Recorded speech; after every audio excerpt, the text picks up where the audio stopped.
The last time I used drugs was in 1996, and I was 56 years old. For 40 years, Gerald Jones of Indianapolis, Indiana, was hooked on drugs.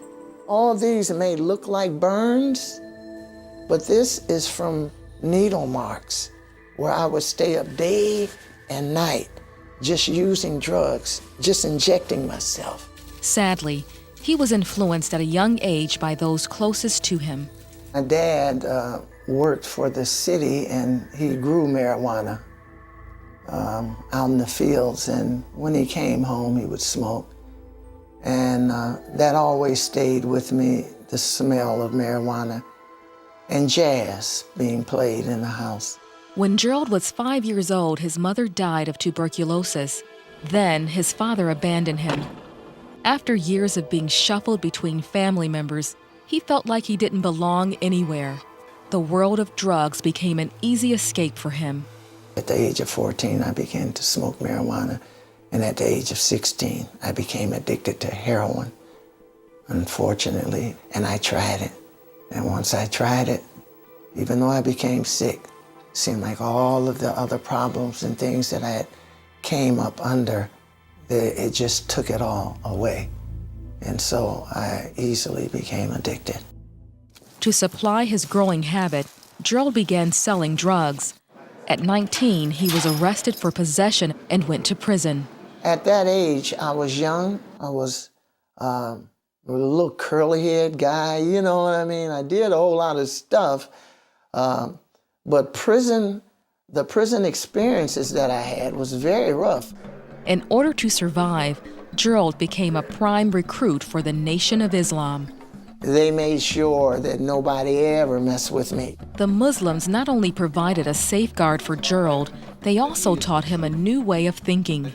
I easily received the doctrine that the white man was the devil and the black man was the original man.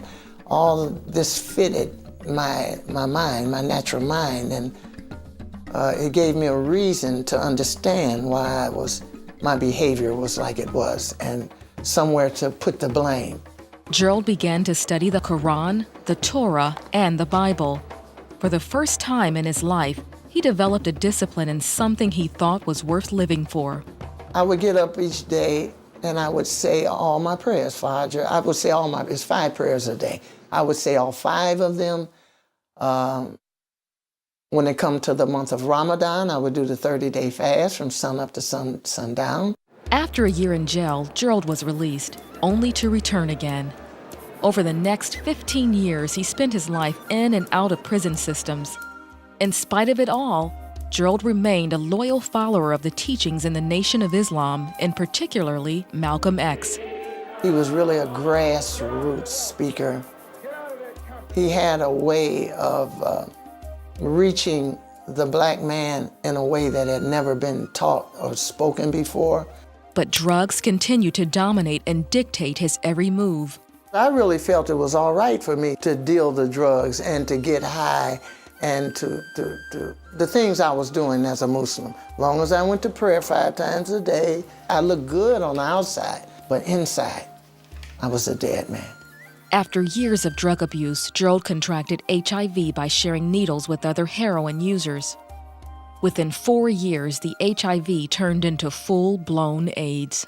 The lowest part was when the HIV had become AIDS and the doctors had given up on me, and I had went down to maybe 112, 13 pounds. That's when Gerald received a phone call that would change his life forever. My brother called me from Indianapolis, and he ministered to me and said, "You've tried every way.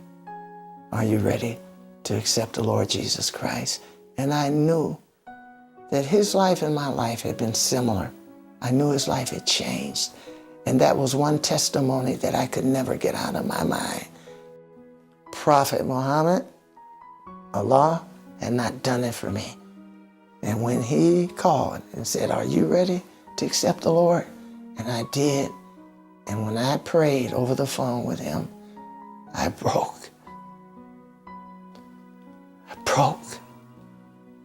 The Lord came into my life and met me right there on the phone.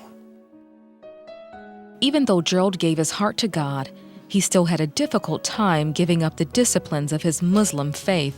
I was reading the Bible and I was saying to myself, Jesus, if you are real, then you need to show me, because I can't keep going in between like I'm doing. God did just that. He began to open up his word to Gerald, and eventually God started to transform Gerald's thinking and strip him of Islamic practices. It was when I got to the Lord Jesus Christ that I began to understand that all of mankind was under the dominion of demonic activity. The whole race as a whole, and only through Jesus Christ, who was manifested to destroy the works of the devil, was that gotten a hold to in my life.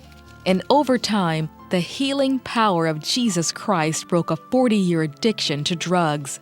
Some people, such as myself, there's a process that he takes you through because of the deep-rooted desires that I had down in me for drugs. I didn't know how to function without drugs, but I do know that even going through the process, the Lord will stay with you all the way. He won't let you go. Today, Gerald Jones is 65 years old, and the HIV and AIDS that nearly took his life are in total remission.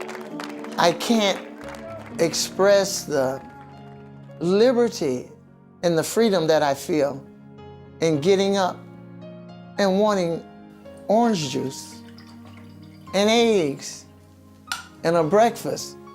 Things like that may seem so natural to people, when my first thought was drugs. And wherever he goes, he loves to tell others about the healing power of Jesus Christ. I enjoy seeing the life change, not just to get them to the Lord, but to see the transition, to see the Lord at work in their lives, and to see them go through the process. Once you come to God and you surrender your life to the Lord, He's faithful and He's able to do exceedingly abundantly all that you can ever ask or think. And it's true. It's true.